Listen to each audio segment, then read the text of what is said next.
El segundo mandamiento. No tomarás en falso el nombre del Señor tu Dios. Éxodo capítulo 20, verso Deuteronomio capítulo 5. Verso 11. Se dijo a los antepasados: no perjurarás. Pues yo os digo que no juréis en modo alguno. Mateo capítulo 5, verso 33 a 34. Primera parte. El nombre del Señor es santo. El segundo mandamiento prescribe respetar el nombre del Señor. Pertenece, como el primer mandamiento, a la virtud de la religión y regula más particularmente el uso de nuestra palabra en las cosas santas. Entre todas las palabras de la revelación hay una singular, que es la revelación de su nombre. Dios confía su nombre a los que creen en él. Se revela a ellos en su misterio personal. El don del nombre pertenece al orden de la confidencia y la intimidad. El nombre del Señor es santo. Por eso el hombre no puede usar mal de él. Lo debe guardar en la memoria en un silencio de adoración amorosa. Zacarías capítulos 2, verso 17. No lo empleará en sus propias palabras, sino para bendecirlo. Alabarlo y glorificarlo. Salmo 29, verso 2, 96, 2, 113, 1 a 2. La deferencia respecto a su nombre expresa la que es debida al misterio de Dios mismo. Y a toda la realidad sagrada que evoca. El sentido de lo sagrado pertenece a la virtud de la religión. Los sentimientos de temor y de lo sagrado son sentimientos cristianos o no. Nadie puede dudar razonablemente de ello. Son los sentimientos que tendríamos. Y en un grado intenso, si tuviésemos la visión del Dios soberano. Son los sentimientos que tendríamos si verificásemos su presencia. En la medida en que creemos que está presente, debemos tenerlos. No tenerlos es no verificar. No creer que está presente. Juan Enrique Newman. Parochial and Plain Sermons, V5, Sermón 2. El fiel cristiano debe dar testimonio del nombre del Señor, confesando su fe sin ceder al temor. Mateo capítulo 10, verso 32, letra. Primer letra, Timoteo capítulo 6, verso 12. La predicación y la catequesis deben estar penetradas de adoración y de respeto hacia el nombre de nuestro Señor Jesucristo. El segundo mandamiento prohíbe abusar del nombre de Dios. Es decir, todo uso inconveniente del nombre de Dios, de Jesucristo, de la Virgen María y de todos los santos. Las promesas hechas a otro en nombre de Dios comprometen el honor, la fidelidad, la veracidad y la autoridad divinas. Deben ser respetadas en justicia. Ser infiel a ellas es abusar del nombre de Dios y en cierta manera, hacer de Dios un mentiroso. Letra primera Juan capítulo 1, verso 10. La blasfemia se opone directamente al segundo mandamiento.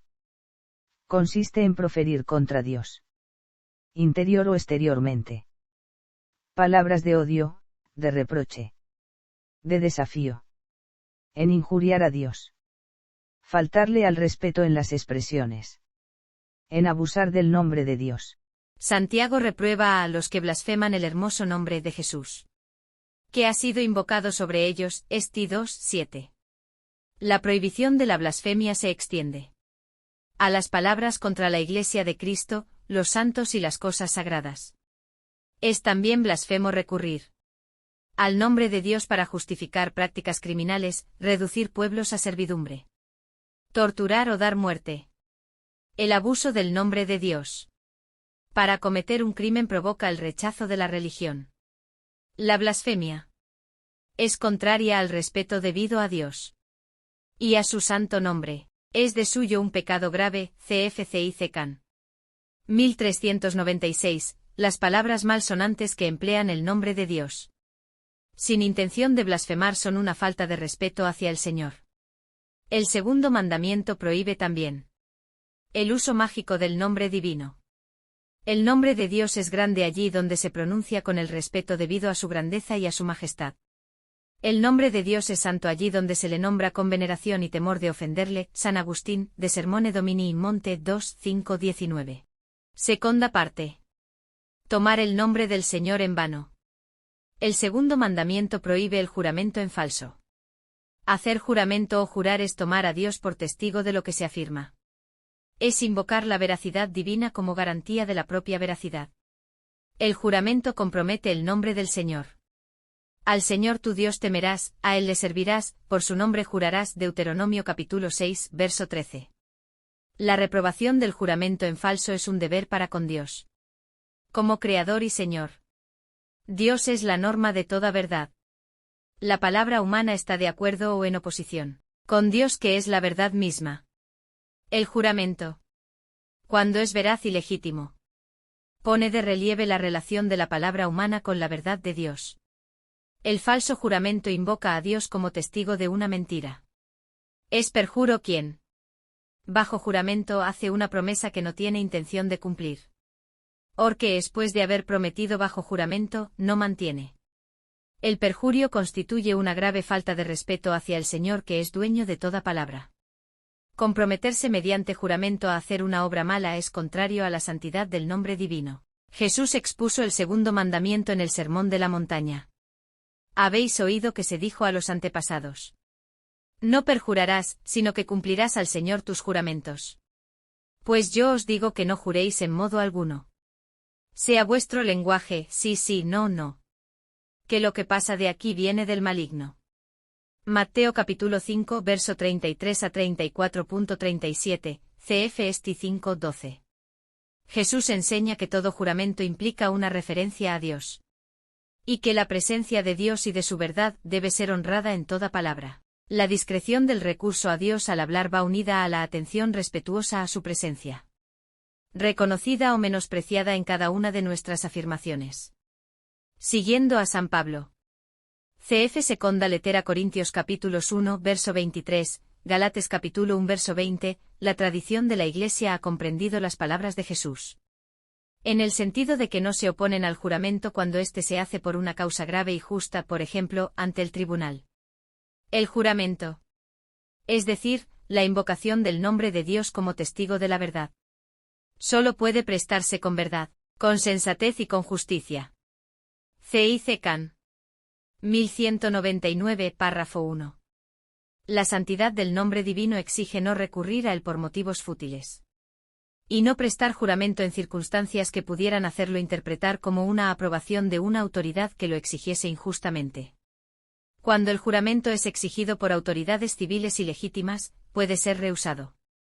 Debe serlo cuando es impuesto con fines contrarios a la dignidad de las personas o a la comunión de la Iglesia. Tercera parte.